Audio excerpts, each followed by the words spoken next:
What's up, guys? Thanks for tuning in to another episode of Murphy's Medicine. That's right. When it goes wrong, and it will go wrong, that's called Murphy's Law, right? And when you have the diagnosis that is Murphy's Law, there's only one treatment. And that treatment is taking your dose of Murphy's Medicine. So thanks for joining us today.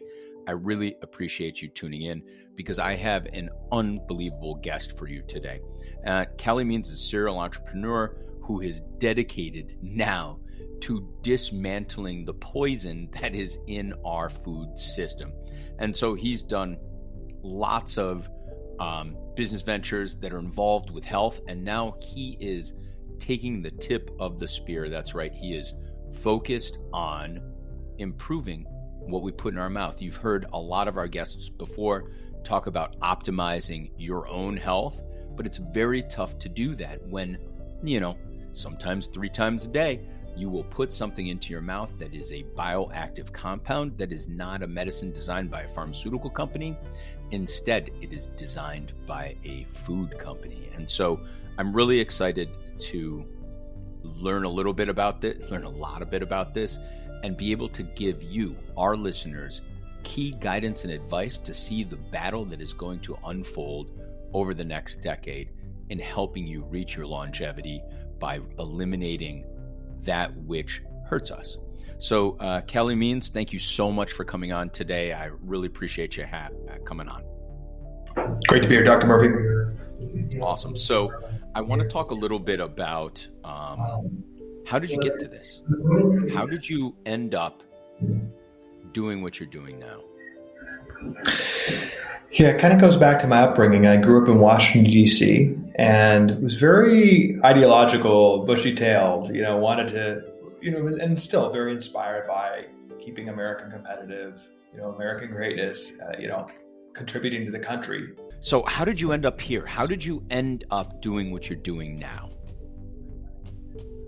Yeah, so I grew up in Washington, D.C., and thought I was going to be in politics my whole life. And after college, after going to Stanford, joined some campaigns. So liked John McCain a lot, was on the McCain campaign in 2008.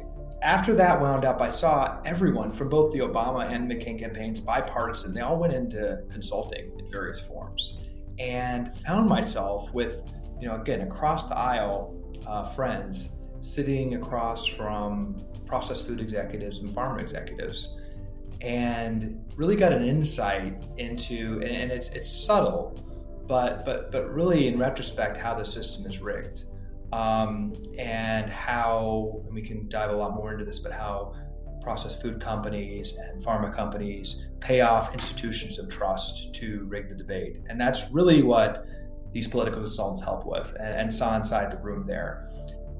Quickly determined that wasn't for me, as you mentioned, got more and more into entrepreneurship, recently sold an e-commerce company, and really reflecting on the issues that are going to hobble America, the existential issues.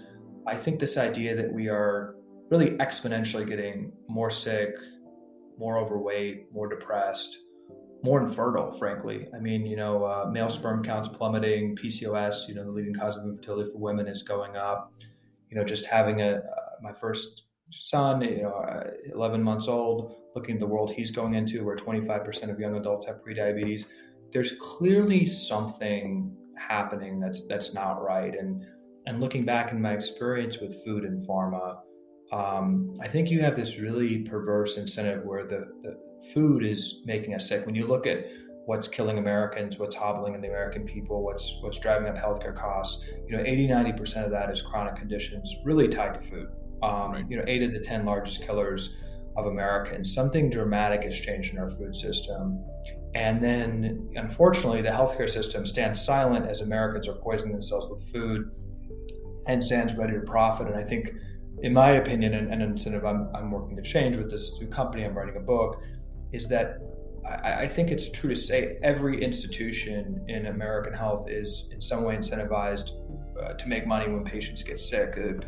Prescribing a pill, an intervention, that flows to medical school, where 80% of medical schools today still don't require one nutrition class. So it's all intervention based, and I think what's caught some attention and seems to resonate with people, and to me it was it's all very basic, and I didn't think it'd be very newsworthy, but I shared the playbook I saw with what specifically food companies do to rig the national debate. So you basically got a hold of Bill Belichick's playbook, right? Is that what happened here? Right. So yeah, tune me in, right? Yeah, tell me. I'm happy to pay lots of money to find out what's going on. And so for the listeners, Calley, no offense, you basically said I sat in the room where it happens, and I managed to see that one of the coaches left their playbook behind, and I grabbed how the game is rigged. So basically, you are in the room where it happens, and you notice that one of the coaches left their playbook. So what are they doing? Can you tell me how is it going? How are they able to do this? Yeah, and I thought the playbook was well known, but this seems to really be news to folks, and I think it's very instructive to debates happening today. But let's go back to 2011, 2012, okay, and let's set the context. So the debate in question was food stamps. So food stamps, for people that don't know, is a $110 billion government program that 15% roughly of Americans rely on for nutrition. Okay. Now, shockingly, back then and still today, 10% of food stamp spending is on sugary drinks. The number one item purchased on the key government nutrition program is soda. It's a material part of Coke and Pepsi's revenue. Over $10 billion of government money for nutrition is spent on soda. So this is obviously ridiculous. Obviously, soda is a huge contributor. Sugary drinks is a huge contributor to diabetes and a bunch of other things. Right. Doctors have never seen prediabetes or diabetes among children up until a generation ago. Now it's very common. This is because of soda. Right. So that was being questioned in 2011, 2012. And Coke and Pepsi, etc., wanted to keep the status quo. So they brought out the playbook. And what I saw was three parts to the stool. The first was weaponizing institutional trusts, and one important one was civil rights organizations.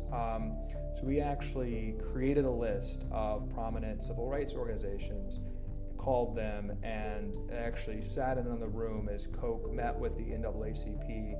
And what was shocking was it was just quid pro quo. It was Coke, and this is reported in the New York Times and contemporary articles at the time, gave the NAACP millions of dollars. And it's also, a lot of contemporary reporting on this too. The NAACP called opponents who didn't want soda included in food stamps, and at the same time were against the sugar taxes that Mayor Bloomberg in New York was pushing. They called them racist. And that really shuts down debate, and it was just interesting to me how cynical this strategy was of Coke to, really have a coordinated strategy to call parents who were concerned about their children drinking, too much sugar, 100 times more sugar than they did 100 years ago, is what an average kid ingests, right, calling them racist. The second part, and this is a very important aspect of the DC policy debate, is think tanks. These are very influential organizations. This is a bipartisan issue, so really the think tanks on the right. I actually was an intern in college at the Heritage Foundation. Really looked up to it as the leading conservative think tank. Actually, they're very pay to play, and I, these consultants set up meetings with prominent think tanks. A fundraiser comes in with the company, with the Coke executives, with the pharma executives, sit with the scholars. And it's really, again, a quid pro quo. So the Heritage Foundation got very amped up on this debate and published a lot of reports and have PR and lobbying and various activities to do what their clients want.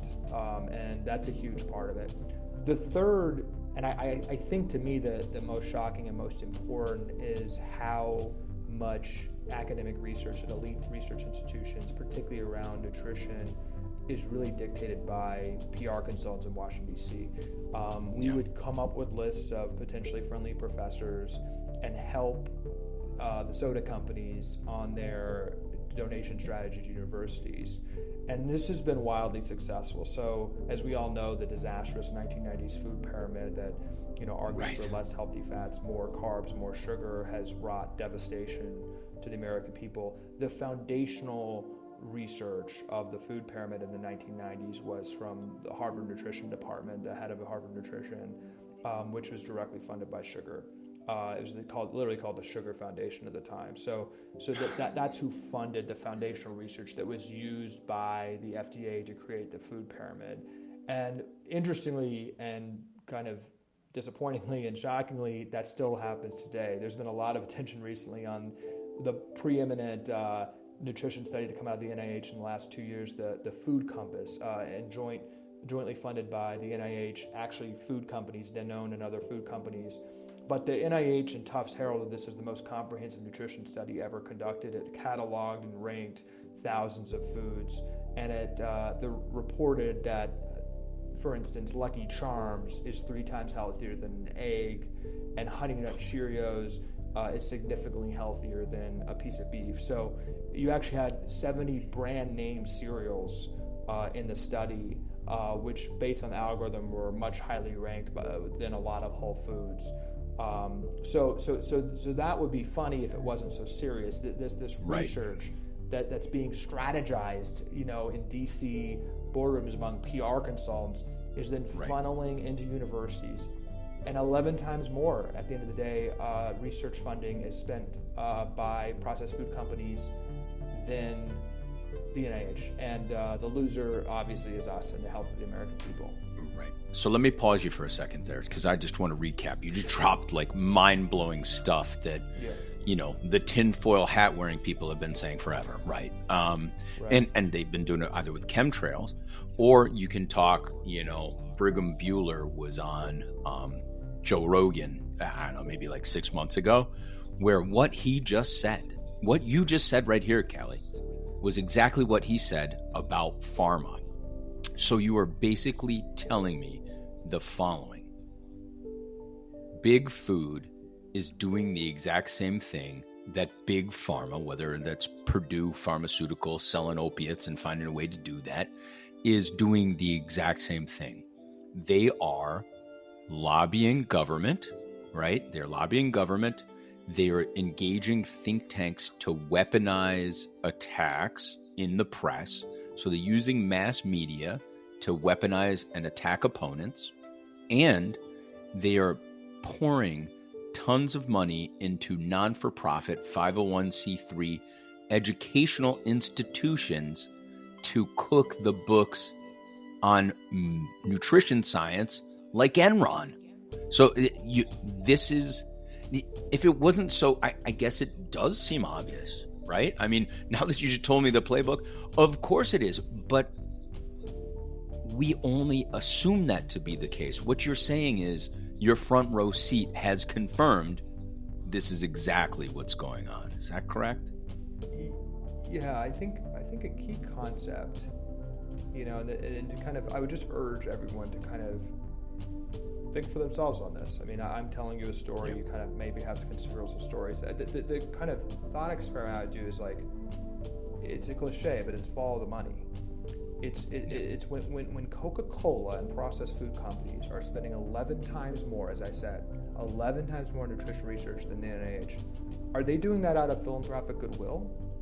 Are they trying to just advance nutritional scholarship forward, or do you think they want they want something? And I can say that the money these companies spend on buying off institutions of trust is some of the cheapest money they spend, because for some reason we all still fall for it. For some reason, some of these bought off groups, calling parents who are concerned about their kids eating sugar racist, that still shuts down the debate. For some reason, when a peer-reviewed study comes out saying that sugar doesn't cause obesity, that still gets attention. You just saw that last week on 60 Minutes during a shameful piece saying that obesity, which really wasn't a thing up until 50 years ago, is not based on personal choice. And then then leading into the idea and the argument that we should all be putting an injectable miracle obesity cure, when over 50% of 60 Minutes funding for the news program is pharma money.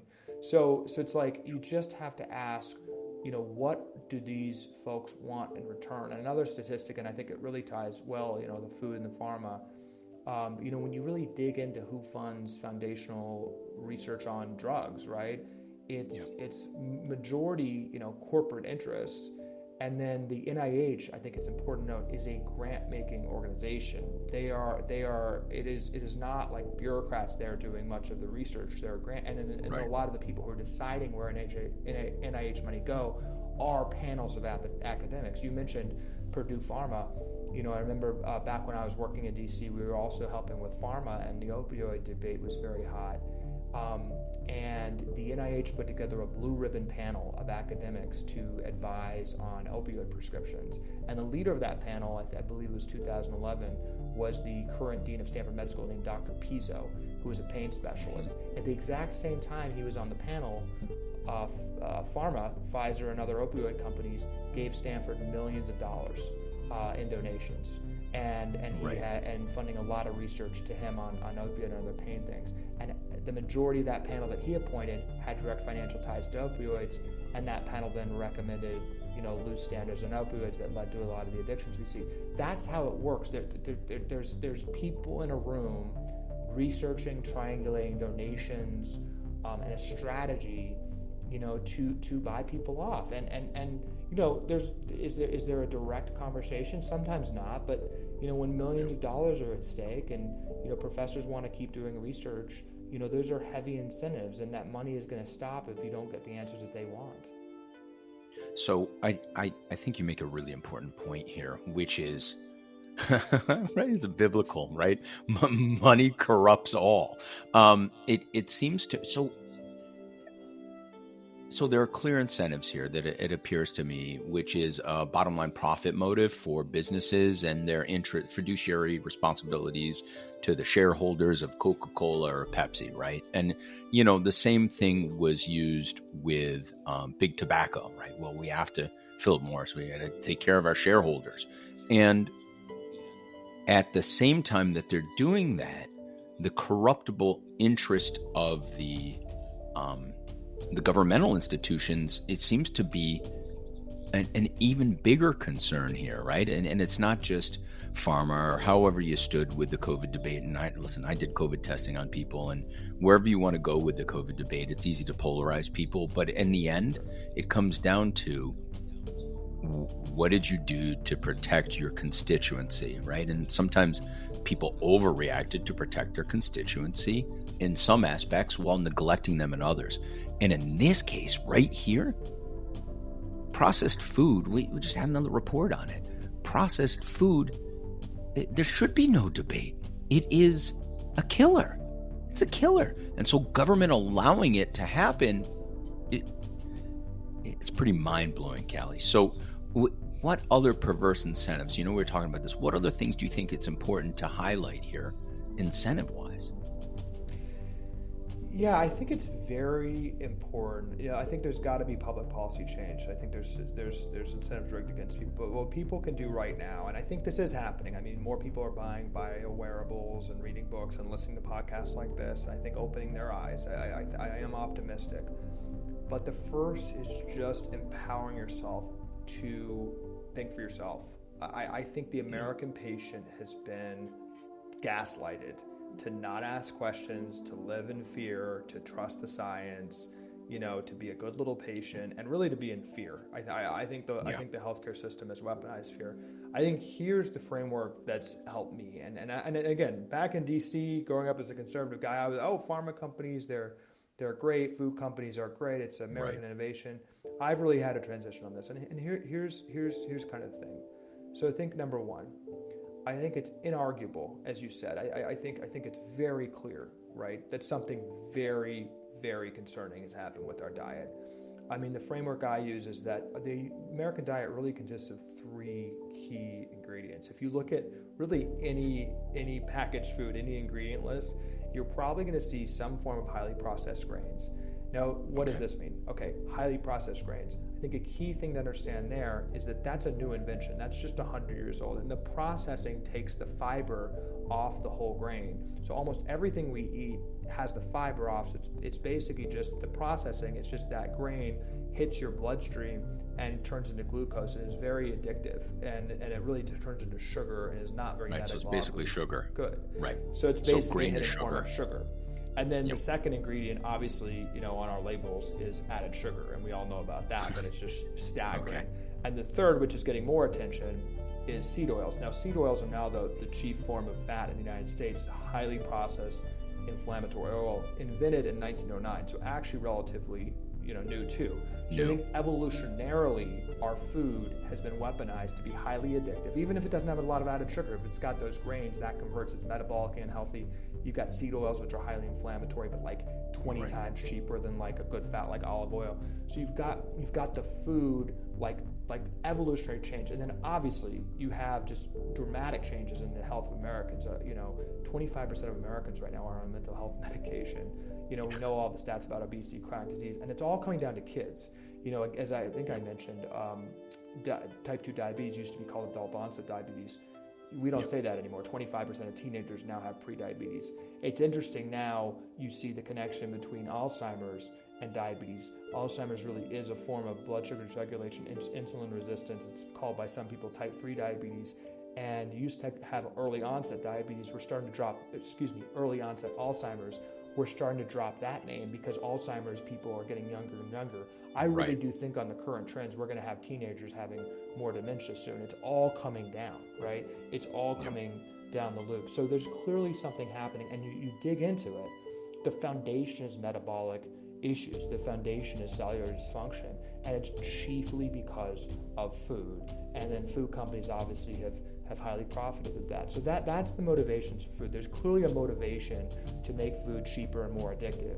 The problem is, and where it connects to healthcare, is that the healthcare system, I think, has shamefully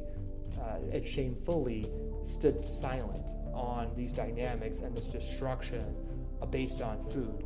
Again, you don't have med schools speaking out on nutrition or even teaching nutrition. It's seen as a fringe area. My sister, who was at Stanford Med School and then a surgeon, then founded Levels Health, discussed it with the system, said that when she brought up nutritional interventions, her attending surgeon said, "You didn't go to nutrition school. That's for wimps." That's, I think, the culture still, and you know better than me, Doc, but that, I think, is the culture in a lot of medicine. So the medical system, with devastation occurring to American health, is profiting. Now, I think you alluded to this. I'm not saying that I don't think there are many, there are some probably, but not many evil people, conspiratorial planning this. The problem actually is everyone in this system, can go to sleep at night. People are making food. People are, helping people, who are obese or have heart disease. People are like in an individual microenvironment, like can feel and often are doing good things. But systemically, the incentives is that we're getting sick with food and the medical system is profiting. Every institution in the U.S. medical system, in my opinion, and again, good people, but the systems make more money when more patients are sick for longer periods of time. Pharma makes money off prescribing pills. A lot of medical services make money off interventions. And I just think that's the key thing to understand.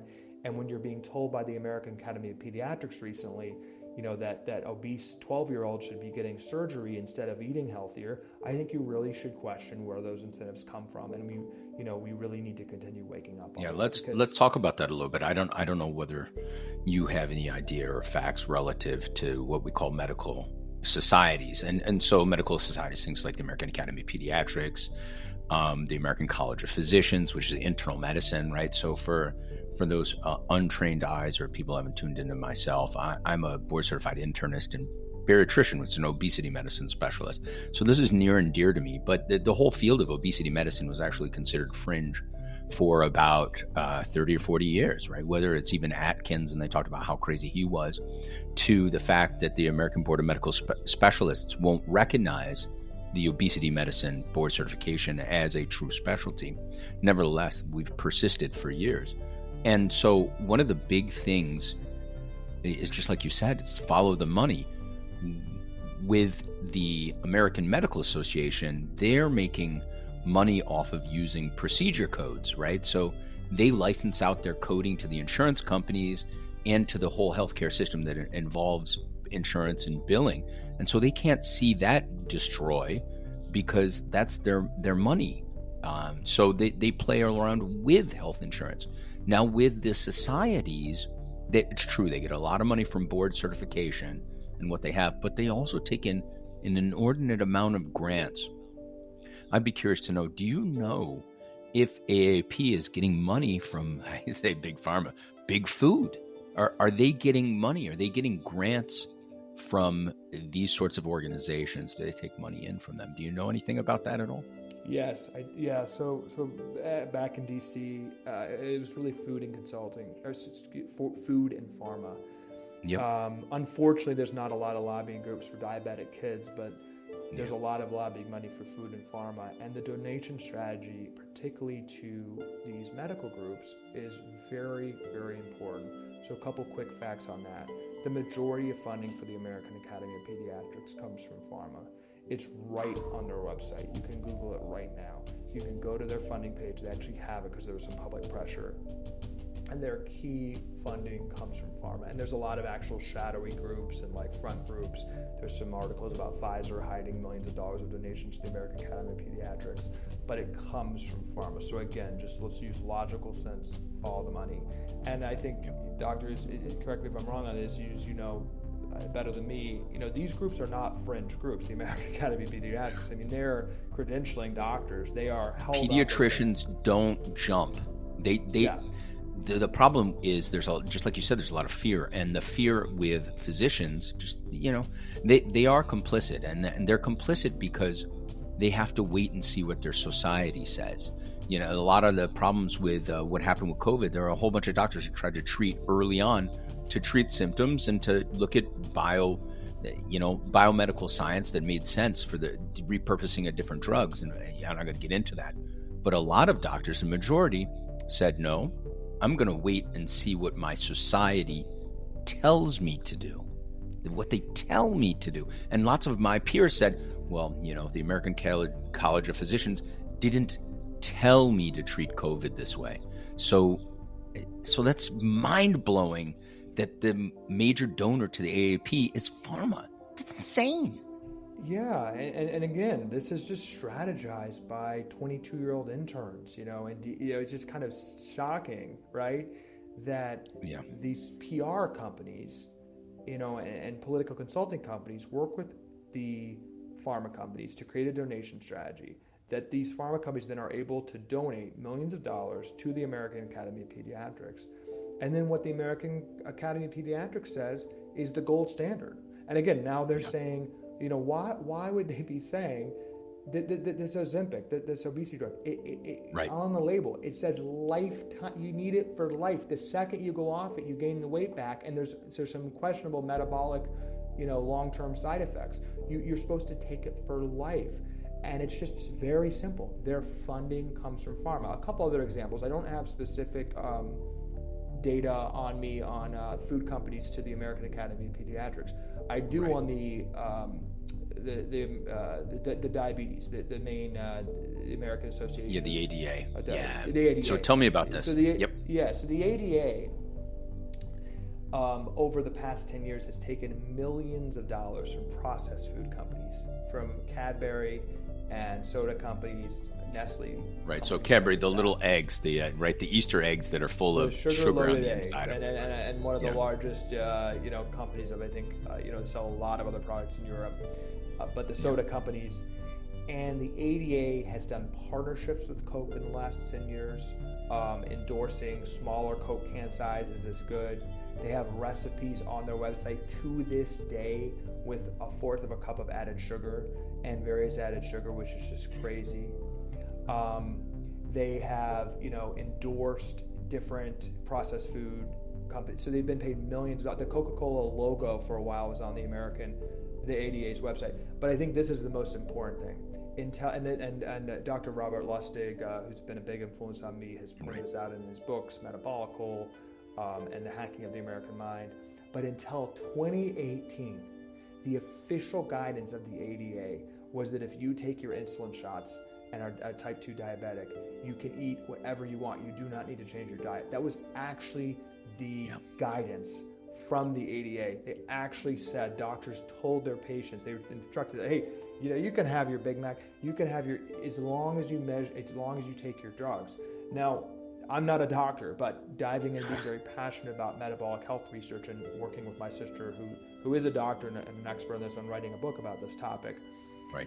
The criminal thing there is that diabetes is one part of the stool. Obesity is another part of the stool. The underlying issue is metabolic dysfunction. If you're eating inflammatory, high glycemic foods, maybe you can take a statin and get one biomarker down, or metformin, or get another. You're still doing damage to your body. You're doing damage to your cells. You're ingesting food. So that basic underlying food, it's why 99% of people with diabetes usually have another comorbidity. There's underlying cellular dysfunction. So the fact that food companies were able to influence the ADA, to say that eat whatever you want as long as you take your drugs, that to me is very criminal and endemic of how, why is Coca Cola able to donate to the organization that credentials diabetes doctors? It just makes absolutely no sense.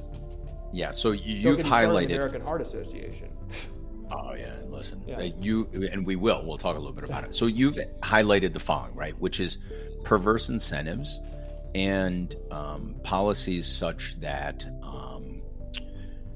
such a politician can be paid off, and that organizations that we were taught to trust. I mean, I'm a Gen Xer, right? So I was taught to trust no one, right? I think that came on the X-Files, right? Trust no one. And so Gen Xers have a healthy skepticism for this sort of stuff, but not millennials, right? And unfortunately, you have this rogue generation of people that don't trust anyone, right? And then we've all been made fun of from both sides of it, right? From boomers and from millennials. But what's interesting about it, and I'll tell you, is that we had the worst diet of them all, and it's only gotten worse. Lunchables were invented, Kool-Aid, and we had obesity, sure, and we had video games, sure, but it's way worse now, Calley. I can tell you, it's a daily struggle with my kids. I've got 5 kids. I got 5 kids.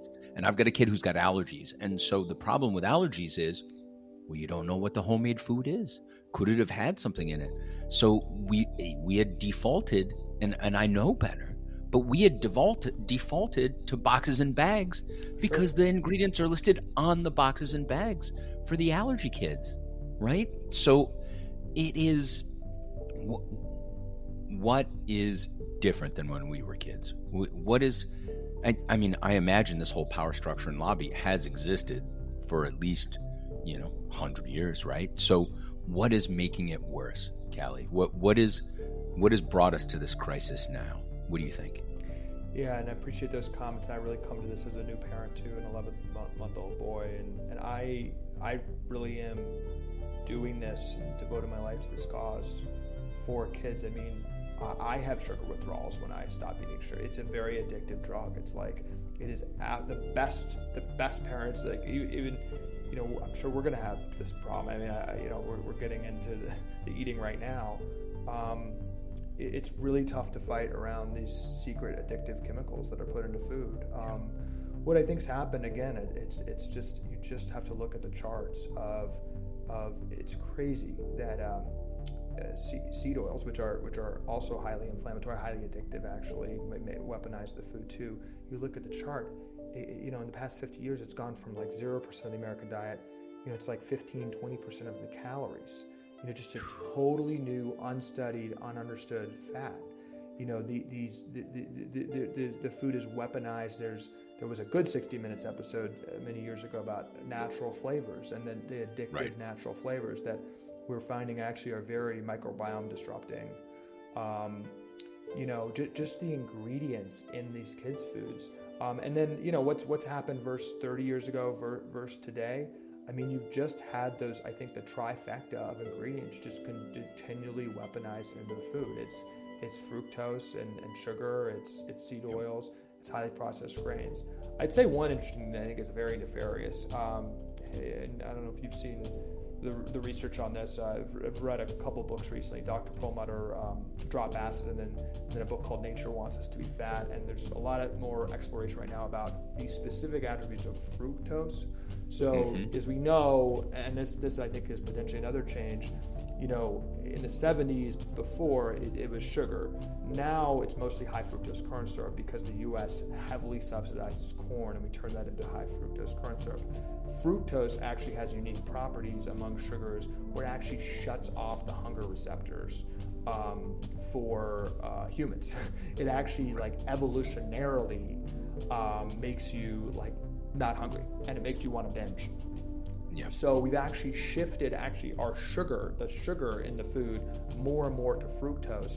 So and that's what's in kids' food. So you think about the kids' food is weaponized to make them less hungry and binge. They have some evolutionary properties for this where, you know, this gets into the fasting and intermittent fasting. But when a human evolutionarily saw, you know, some fruit, they would be well advised to eat as much as they can and store up some energy and fat for later, so it shuts off the hunger cues. Now we're doing that with everything we eat, with everything our kids eat. So the main thing too is just like there is a system, there are food companies, they have incredible ability with natural flavors, they know the science on fructose, and they're weaponizing our food. It's becoming highly addictive. And I'm concerned being a new parent. You look at these birthday parties, I'm sure you see them where, you know, the kids are around the cake and shoveling sugar. They look like a bunch of meth addicts. And, it is. It is. Yes. Yeah. It's terrifying, actually. Yeah. Now when and you'll see it, right, as your kids grow, right?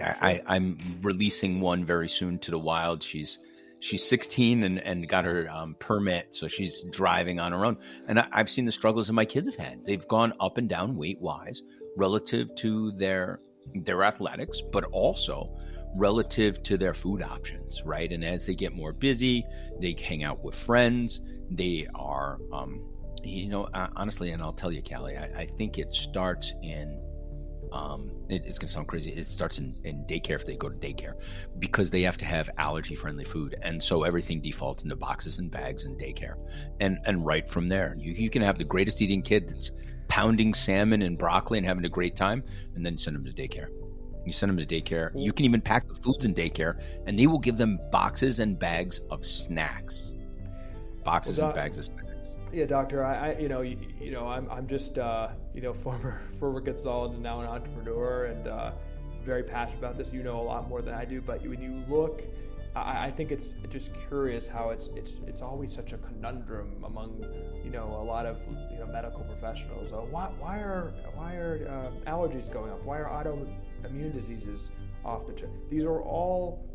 It's like a line from 1980, 1975. It's just boom, and it's just like there's something going on. And I think to me it's just evolutionarily, what are we made to eat? What are we made to do?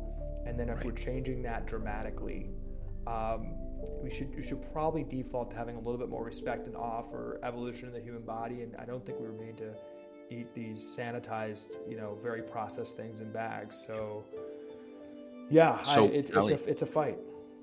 So we've got these issues. What do we do? What are we going to do? Now we've identified part of the problem. How do we go about fixing it?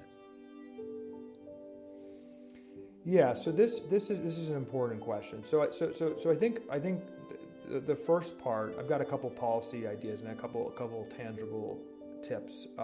This is a very important question, but I do think the first part is, I think it's great that people are waking up. I mean, read books by Mark Hyman, by Robert Lustig, the podcast and health podcast circuit talking about these things with your podcast and many others that have really influenced me. I think that's really important. I think, to me, there's almost like it's given my life more meaning and happiness just to kind of explore my health and think about, we're not going to get it perfect, but I think, waking up from the matrix a little bit, I think is a journey that's useful, that a lot of people are on, that's really important. Number two is, I think there is a big trend with the biowearable revolution. Now, a lot of your listeners are probably, have a Whoop or an Apple Watch or things like that. Right. I personally think in the next 10 years, biowearables are going to disrupt the doctor's office in many ways. I think when you have companies, my my sister's company, Levels Health, which is a continuous glucose monitor, which helps non-diabetics understand their glucose levels. That's been the first kind of mass-used injectable wearable that actually goes into your skin. But that type of CGM technology eventually, I think, can measure a lot of other biomarkers.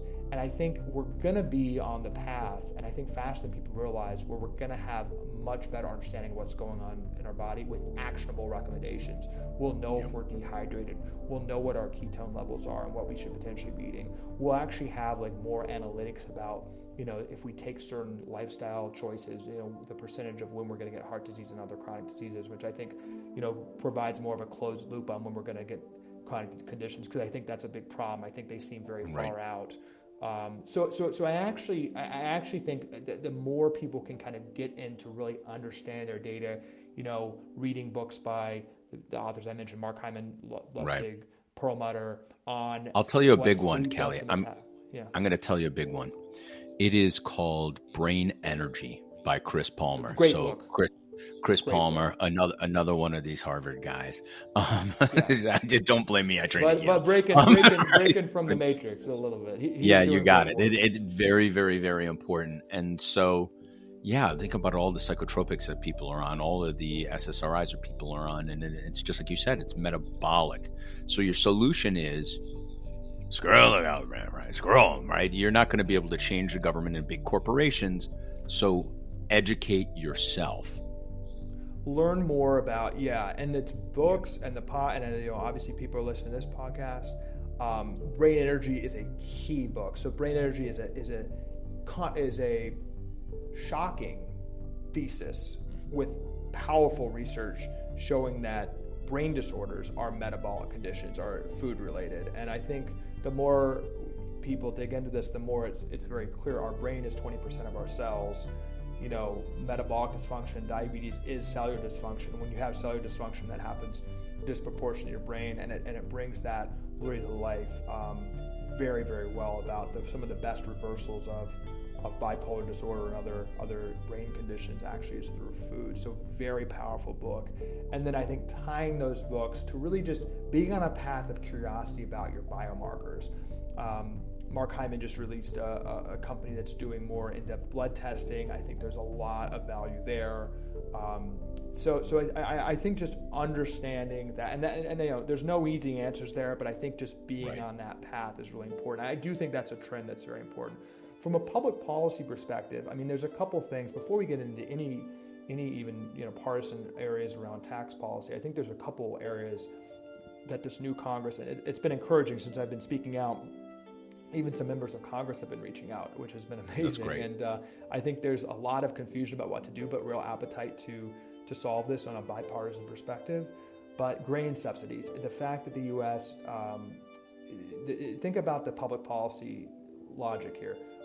We subsidize grains and corn, which turn into basically sugar in their blood and give people diabetes. Right. We subsidize those tens of billions of dollars that directly then down the road has trillions of dollars of healthcare costs. So we've got to take away the grain subsidies. Out of all the subsidies for food, vegetables and fruit is 0.4%. They're considered specialty crops by the FDA. It almost all goes to grains and corn. Number two is reform food stamps. I think this actually would have downstream effects for everyone. The fact that we're propping up, the fact that we're not only not penalizing Coke and sugary drinks for the damage they do, but actually subsidizing them over $10 billion is absolutely crazy. So we need to cut any government subsidy or payment for sugary drinks particularly, and anything with added sugar. And then something I've been getting very passionate about, I think this could be useful for your listeners, is I think HSA, FSA accounts are an interesting public policy tool. So from my experience, most Americans have access to these accounts, but are a little bit confused by them. They're not very optimized. But with a family, you can put $7,200 of tax-free money. During open enrollment, most people just click through it, but you can it just deducts from your paycheck pre-tax. So 30, 40%, whatever your income tax rate is, full tax savings.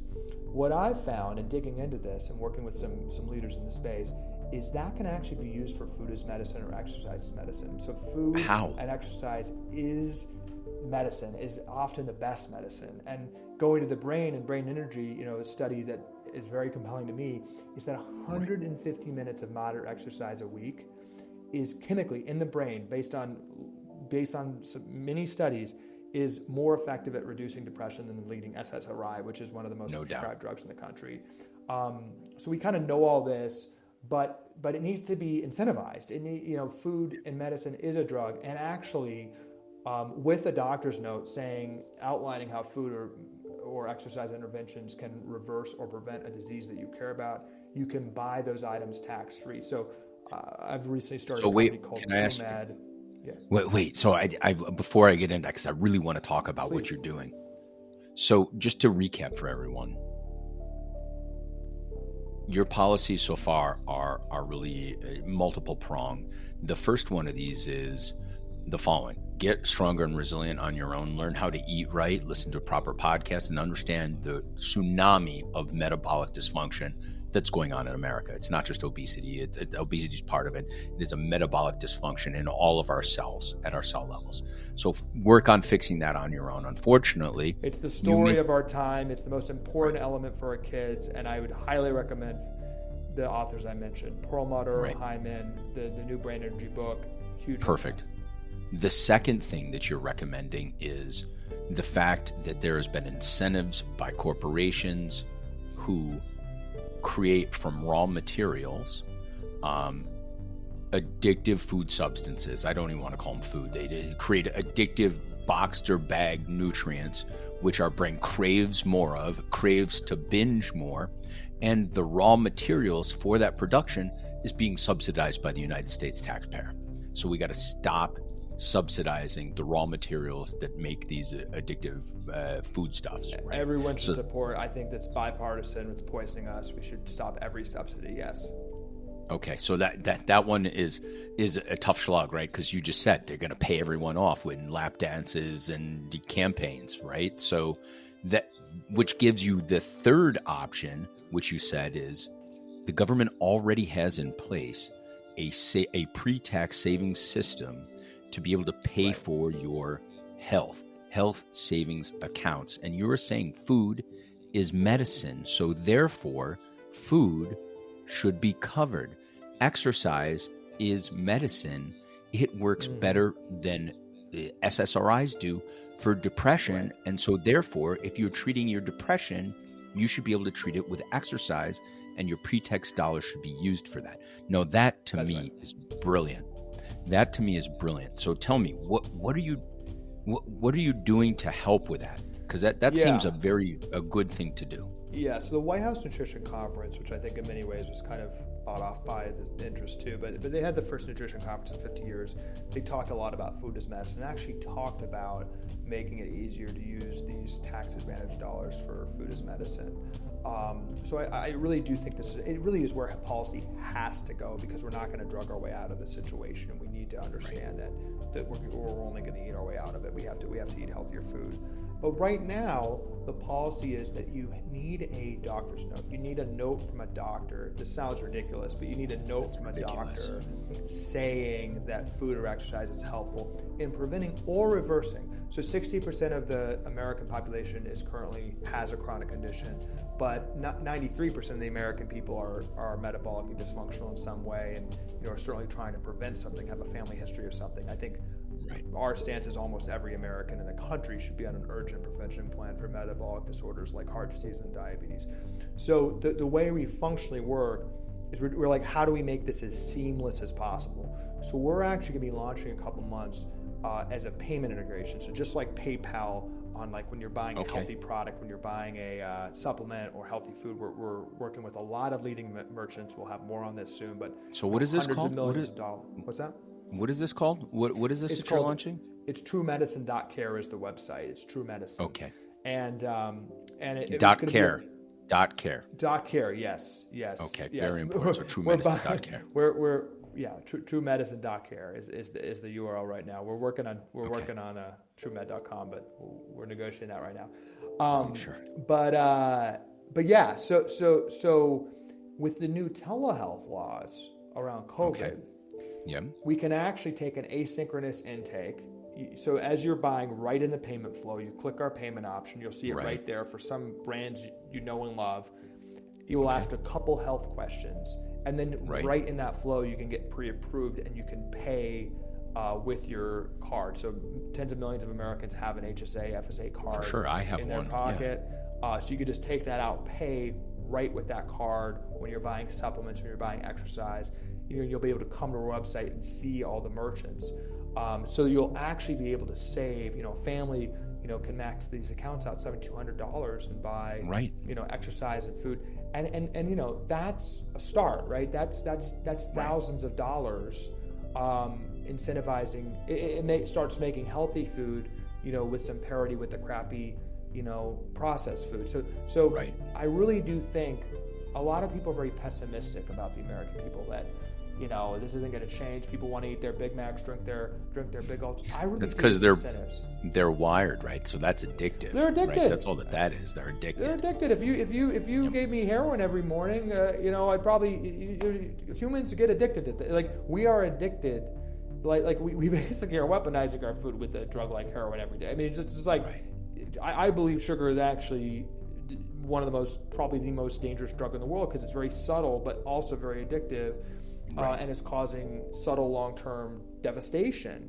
So we need to fight that with incentives. We need to ask from a public policy perspective, how do we save money on that? How do we so before we get into any type of bans, any type of taxes, I think cut the subsidies and look into the HSA, FSA. I'm announcing stuff on Twitter, Calley Means, True Medicine, but the next couple months, we're experienced entrepreneurs. We've got some great partners. We're on official payment application for Shopify and some other leading merchants. That's great. We're just trying to make it dead simple for you to save money because I think that's where the rubber hits the road. We need to treat food as medicine. Yeah, I agree with you. And you're singing to the choir here, but I'm really happy that you're able to share it with my listeners. I can't get over the fact that we are allowing our tax dollars to subsidize our death, right? Yeah. I mean, if you really our unhealth, it's evil. It is the personification of evil. And it's not that we give the tax dollars in. Sure, you pay the tax dollars every year, but then you are not seeing the Belichick playbook here, right? You are not seeing that. And if anything, they're trying to convince you that it's not happening. It's like the greatest trick the devil pulled was ever convincing you that they didn't exist. And so I'm really, really excited about the idea of being able to use my HSA account to be able to pay for good food, right? I think that's that's a really amazing thing. So can you tell me, Calley, just as I kind of get ready to wrap up here with all the listeners, have you had, in all of these encounters and all of the stuff that you've seen, have you encountered a really bad situation where bad stuff happened and you had to rise above it, or you learned a lesson from it with this stuff? What is it? Can you tell me what you've learned through this entire venture, from hanging out in DC and crafting policy to now working on this adventure on your own, which is going to be a pretty amazing to my mind. When did it go bad? What went wrong for you, and how did you overcome that?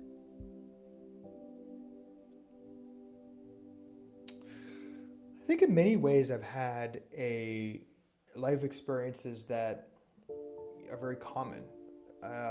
Two transformative moments for me is in 2021, my mom, who's my best friend, had a pain in her stomach and went to the doctor and found that she was perfectly healthy, but she found she had stage 4 pancreatic cancer, and then very vibrant, full of life, and then died 12 days later. And digging into that, the metabolic dysfunction that causes pancreatic cancer is the underpinning. Actually, pre-diabetes, which she was one of 50% of Americans who dealt with kind of on the line of diabetes, is highly tied to pancreatic cancer and many other forms of cancer. It's like a 90% correlation. And my mom, tried to eat healthy, really, really I think was on the high end of trying, but was caught up in the system. And I think a lot of our parents, a lot of us are dealing with these kind of, and it's not random. Like cancer isn't random. I think actually, like dementia isn't random, kidney disease isn't random. Like these are all like actually very causal. So that's one big instance. And then again, having a kid, I mean, like it is pretty scary. I'm concerned for my kid. I mean, our kids are seen as dollar signs. It is absolutely unconscionable that the American Academy of Pediatrics is saying that 12-year-olds should have surgery on a mass scale. I mean, they're arguing for a mass scale because there's mass obesity among. It's bad, and it is because they failed us, right? These societies were hijacked, so we can no longer trust them. As doctors, and it's my advice to the doctors that listen to this podcast, tune out your society until they can prove to you that they are free and clear of any conflicts of interest like this. And the problem is, and I'll tell you, Calley, as I go through this, I lost my mom this year, right? So I'm very sorry about that. That nothing sucks worse than, honestly, especially as a boy, as a man, nothing sucks worse than losing your mother. Done. End of story. And nothing creates more fear than having a child, right? How I don't want to mess this little one up. This is our future. This is like, what can I do here? They are more precious than anything. So to advocate cutting a bunch of them because as a medical society, you allowed them to become obese because you didn't stand up and protest these bad choices. It's disingenuous, and it is just like you said. It's a despicable situation, and unfortunately, in our industry as doctors, the lawyers will use that against us. If we say our society's bad, they'll say, "Oh, you're a crazy kook doctor. You need to be shut down and have your license taken away." So there's another arm of this. As physicians, this is a big problem, Calley. It's a big problem. It's such a big issue. And I think my mindset is I was getting a little despondent as I go down the rabbit hole a year ago. Yeah. I asked, I think we're all just small soldiers in the battle here, and nobody's gonna, we all need to chip away. And the fundamental question I asked is, how can I chip away at incentives? And I think the HSA FSA is a useful part, and it's one piece. And I really feel that I'm proud to be in an army with you and many other communicators, people in the arena. And I do think, people are waking up. And I also will just say, my mom, it was an impact on me that in the final years of her life, as she was dealing with prediabetes, she was reading a ton of these books and improving her, that's impacted me, and that's carried on with many people that loved her. It's just like, I just think there's value in exploring this and trying to break outside of the system a little bit. So it does seem kind of daunting. We're never going to get it perfectly right. And I don't think parents listening to this should be like, just feel despondent. I actually think it's a hopeful message that, there's a lot of resources out there. There's a lot of biosensors. And I think being part of this community that's questioning the health system a little bit and frankly questioning your doctors. I think it's okay to question your doctor a little bit. When my mom was dying, they said that she should be in the hospital getting various surgeries. And then when we pushed, we realized they said that it would probably decrease life expectancy, maybe increase it 1 to 2 weeks when she'd be in the hospital for COVID, protocols, and we wouldn't even be able to see her.